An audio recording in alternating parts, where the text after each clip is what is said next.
Ada seorang syekh cerita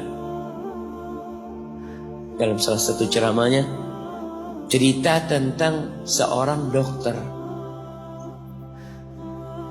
perempuan di sana, di Arab sana.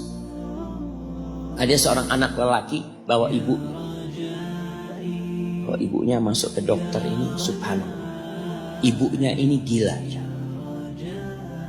Anak-anak muda belum nikah, dia bawa ibu. Nanti ibunya tersenyum sendiri, ketawa sendiri. Masuk ke ruang dokter itu, mejanya dokter diputerin sama ibunya. Anaknya minta maaf, ya dok, kata dia, sekali-kali nanti ngeliat di televisi dokter itu ada gambarnya Ka'bah.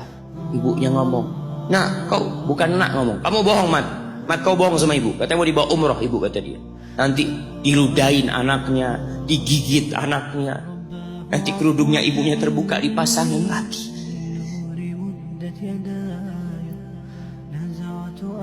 Itu dokter tanya sama anaknya, ini siapa? Ibu anak. Sejak kapan dia seperti ini? Sejak lahir. Loh, terus gimana engkau bisa lahir? Iya, sama kakek anak, ibu anak dinikahkan, tapi 10 bulan cerai. Ya karena seperti ini, anak lahir di lahir. Dan seperti ini kakak dia. Engkau berbakti sama dia, kata dia. Dia kan nggak kenal sama engkau. Iya, dia nggak tahu sama anak, tapi Allah tahu kalau dia ibu anak. Tak kalau dia ibu anak harus berbakti. Ditanya, ibumu sakit apa? Ibu kena gula. Setelah dikasih resep, itu dokter cerita, pasiennya keluar, ditutup pintunya. Dokter ini nangis. Dia mengatakan, ana sering dengar ceramah tentang birrul walidain. Ana sering mendengarkan tausiah ustaz tentang berbakti kepada orang tua, tapi ana baru sekarang melihat kebaktian seorang anak seperti mana. Ibunya gila, dia tetap berbakti. Dan dia mengatakan, iya, ibu anak nggak tahu sama anak, tapi Allah tahu kalau dia ibu anak. Dan yang ngasih wasiat supaya kita berbakti sama orang tua itu Allah, jemaah. Apapun yang dilakukan orang tua kita.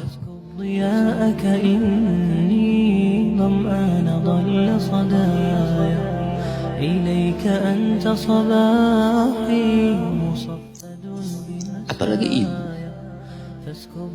Allah katakan, hamalathu ummuhu kurha wa wada'athu kurha. Ibu kita, hamil kita itu dalam kondisi yang sulit.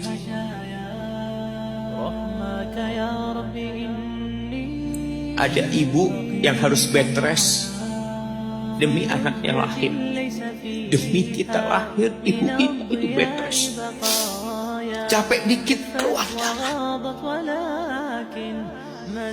Ada yang harus hamil kita dalam kondisi dia ditinggal sama suami. Dia harus cari nafkah sendiri. Ada yang harus muntah-muntah demi kita. Allah. Lalu kita berdiri buat ibu kita. Capek. Diceritakan seorang, ya kita semua tahu ceritanya, tentang 3 orang yang masuk ke dalam gua. Kemudian gua itu tertutup dengan batu yang menggelinding. Lalu mereka bertawasul dengan amal soleh mereka. Salah satunya yang mengatakan, ya Rabbi, Allahumma, ya Allah, aku punya 2 orang tua. Aku punya 2 orang. Yang aku senantiasa memberikan susu kepada keduanya sebelum keluarga yang lain minum susu. Dia sudah menikah, dia punya istri, punya anak. Pada suatu hari, ya Allah, aku kejauhan cari rumput, sehingga aku balik dalam kondisi orang tua sudah tidur.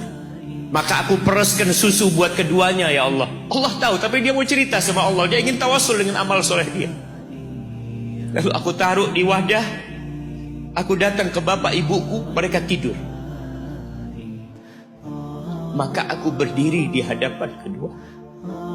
Jamaah, bukankah bisa dia taruh di sebelah meja ibunya susu itu? Dia ambilkan meja, taruh di sana, dia bisa tidur. Dia sudah berbakti sama orang tuanya dengan seperti itu. Tapi anak ini tidak. Aku berdiri, ya Allah, aku gak ingin membangunkan keduanya. Dan aku terus berdiri, aku pegang itu susunya. Sampai mau subuh bangun, aku serahkan kepada kedua. Anak-anaknya nangis minta susu. Kata dia, lah, sampai bapak ibu aku minum. Kalian jangan minum.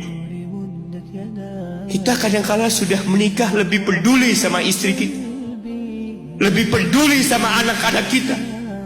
Nggak ada hadis yang mengatakan anak itu pintu surga, jemaah. Yang ada itu orang tua pintu surga. Kita peduli sama anak-anak. Beli oleh-oleh buat istrinya. Ditelepon istrinya mau apa, kepingin apa. Pernahkah engkau telepon ibumu? Tanya, Umi kepingin apa, Umi? Ana lagi dalam perjalanan, Umi. Jamaah, itu anak, Masya Allah, dia berdiri. Kenapa dia kuat, jamaah? Karena dia tahu Allah yang nyuruh dia berbakti. Mungkin tidak ada yang melihat berdirinya dia, tapi Nabi ceritakan berdirinya dia. Dari malam jamaah sampai pagi, berapa jam dia ingat ibuku hamil aku 9 bulan. Capek. Ana semakin tahu dengan tugas besar seorang ibu dan pengorbanan seorang ibu. Setelah Ana menikah, setelah Ana tahu bagaimana istri Ana hamil, ketika dia harus tidur gak enak, makan muntah aja, Ana melihat istri Ana sampai lemes dia. Ana ingat begini ibu Ana hamil. Lalu kita lupa, jemaah. Kita sok sukses, mungkin engkau lebih sukses dari orang tua. Tapi kalau nggak ada bapak ibu, engkau nggak akan pernah lahir di muka. Allah ceritakan ibunya hamil dia. Wa wada'athu kurha, dan melahirkannya dalam kondisi sulit. Kadangkala perut ibu kita itu disobek demi kita keluar dari perut ibu kita. Antum meninggalkan luka di ibu, itu dijahit. Kalau antum anak ketiga, Allahu Akbar, berapa kali dibelah perut ibu kita, tubuhnya jadi jelek gara-gara kita. Tapi dia nggak peduli, yang penting antum lahir dengan selamat. Kalau ibu kita dikasih pilihan, ini nggak bisa diselamatkan, salah satunya akan meninggal. Kira-kira apa kata ibu antum? Iya, nggak apa-apa dok, selamatkan bayinya dok. Nggak apa-apa dok, biar dia lahir dok. Subhanallah. Berapa banyak ibu yang meninggal dunia ketika dia melahirkan anak. Wa hamluhu wa fisaluhu 30 syahra. Hamilnya dan menyusuinya itu 30 bulan. Artinya bukan ketika antum lahir selesai lelahnya ibu kita. Memang ketika antum lahir dengan selamat, Allahu Akbar, ibu itu lupa dengan rasa sakit dia 9 bulan. Ibu itu lupa dengan jeritan dia mengeluarkan kita ketika kesakitan. Itu lupa. Dia tersenyum, dia bawa anaknya, ditaruh di dadanya. Allahu Akbar. Kalaupun ada air mata yang menetes, Itu air mata kebahagiaan orang tua dengan hadirnya kita di muka bumi ini. Lalu kita bisa berjalan. Kita nggak bisa apa-apa lahir. Allah rekam kebaikan ibu kita.